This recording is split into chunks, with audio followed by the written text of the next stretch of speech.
মানসিক প্রস্তুতি নিয়ে রাখুন। এখন শুধু তিনটে জিনিস বাদ পড়েছে। কি কি? শিফটিং, অ্যাবসেন্ট আর death. Absent, shifting, death, ASD মাথায় রাখবেন। যেগুলো বাদ করেছে সেগুলো বাদ পড়ারই। এর মধ্যে যদি কারো নাম আসেনি তাহলে কি করবেন? নিশ্চিন্তে থাকুন। নাম্বার আমরা ছেড়েছিলাম, খেয়াল আছে?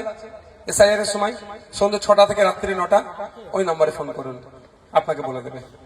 আমাদের পার্টির পক্ষ থেকে হেল্পলাইন চালা আছে, তো আপনারা জানেন তো নাকি? ফোন করবেন, সমস্যা কিভাবে সমাধান হবে বলবে। এরপরে হয়তো কাউকে আপনাকে নোটিশ দিয়ে ডাকতে পারে, নিশ্চিন্তে থাকবেন। নোটিশ পেলে ভয় খাবেন না। নোটিশ ভয় খাবে শুভেন্দু অধিকারী, নোটিশটা ভয় পাবে শুভেন্দু অধিকারী। ওই নোটিশের ভয়ে যে বিজেপিতে নাম লিখিয়েছে, আমরা ভয় পাবো না। মাথায় থাকবে তো নাকি?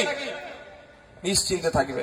প্রয়োজনে যদি 1000 মানুষের জন্য উকিলের প্রয়োজন হয়, এই শামসুর স্যার আপনাদের কাছে আছে, নেতৃত্বরা আছে। 1000 মানুষকে বিনামূল্যে আইনি পরিষেবা দিয়ে আপনাদের সমস্যা আমরা সমাধান করব।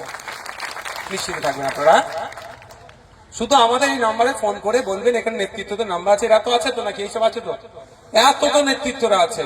মোতালেব ভাই কোথায় গেল? আমরা সুরাপুর এসে তাদের এসেও তারা, তোমরা যারা আছে, এটা রাকেশরাও তো অনেক দায়িত্ব নিয়ে আমদাঙ্গার কাজ করছে। তুমি তো এ তো চারি জায়গায় ছুটছে। আসেন সামনে আসেন। এই যারা যারা আছে এসব আছে, দেখতে পাচ্ছেন তো নাকি? কোন অসুবিধা হলে এসআইআর নিয়ে এদেরকে বলবেন, এরা শেষ পর্যন্ত আপনাদের পাশে থাকবে। একদিন রাত্রে আমি বাড়ি ফিরি, ভাইজান জলসা থেকে এসে আমাকে ডাকলো, ডেকে বলছেন, নওশাদ শোন, তুই যেভাবে সিএ সময় মামলা করেছিলিস, ওবিসি সার্টিফিকেটের জন্য মামলা করেছিস, ওয়াকাফ সম্পত্তি বাঁচানোর জন্য মামলা করেছিস, উকিলদের সাথে যোগাযোগ রাখ, উকিলদের সাথে আলোচনা কর, সুপ্রিম কোর্টে উকিলদের সাথে কথা বল। পশ্চিম বাংলার কোন একজন বৈধ ভোটারের যদি নাম বাদ পড়ে, তার পাশে কেউ থাকুক আর নাই থাকুক, আইনি লড়াই করার জন্য আপনাদের বড় ভাইজান প্রস্তুত আছে। ভয় পাবার কোনো দরকার নাই। সে দলিত হতে পারে, আদিবাসী হতে পারে, মতুয়া হতে পারে, নমশূদ্র হতে পারে, মাহাতো হতে পারে, মুসলমান হতে পারে, খ্রিস্টান হতে পারে, হিন্দু হতে পারে। আমাদের দেখার প্রয়োজন নয়।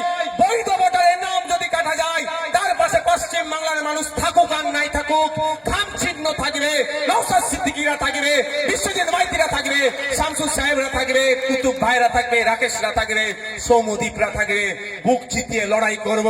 আইনের লড়াই হবে আইনি সভায়, আইনের লড়াই হবে কোর্টে, কিন্তু মাঠে ময়দানেও লড়াই হবে, ছেড়ে কথা বলা হবে না। কারণ মাস্টার সাহেব প্রশ্ন পাঠিয়েছিল, উত্তর আমরা দিয়েছি।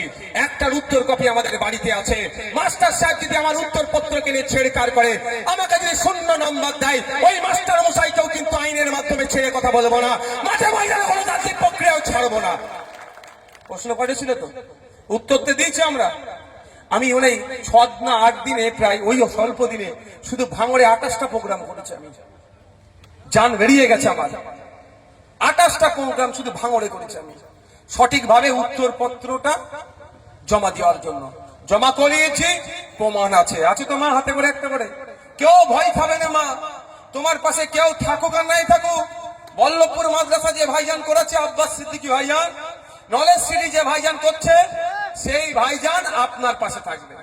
শুধু আপনার কাজ কি হবে?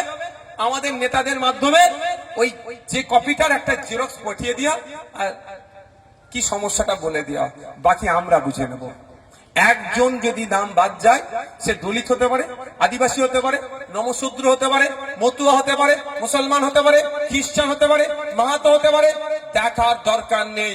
ঝাড়গ্রামের মানুষ হতে পারে, গোপালনগর ঠাকুর বাড়ির মানুষ হতে পারে, ফুরফুরা সাহেবের মানুষ হতে পারে, দেগঙ্গার হতে পারে, ভাঙড়ের হতে পারে, কুলপির হতে পারে, কাকদ্বীপের হতে পারে, পশ্চিম বাংলার যে কোনো প্রান্তের মানুষ হতে পারে। এই একা মানুষের জন্যই আপনাদের বড় ভাইজান আমাকে নির্দেশ দিয়েছে সুপ্রিম কোর্টে যাওয়ার জন্য, দিল্লিগামী ফ্লাইট ধরার জন্য। তবে মমতা দিদির মতো দিল্লিগামী ফ্লাইট ধরে বিজেপির সাথে সেটিং করার জন্য বলেনি। কিন্তু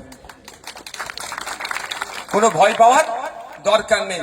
সব থেকে সহজ, এখন খসড়া লিস্টে আপনার নাম এসেছে কি আসেনি, সহজ পদ্ধতি বলবো, সেটা হচ্ছে, দেখুন আমার ফেসবুকে পোস্ট করে দিতে বলেছি, ওখানে ডাইরেক্ট এটা তুলে দেওয়া আছে। ভোটার সার্ভিস পোর্টাল, এই ধরনের কিছু না।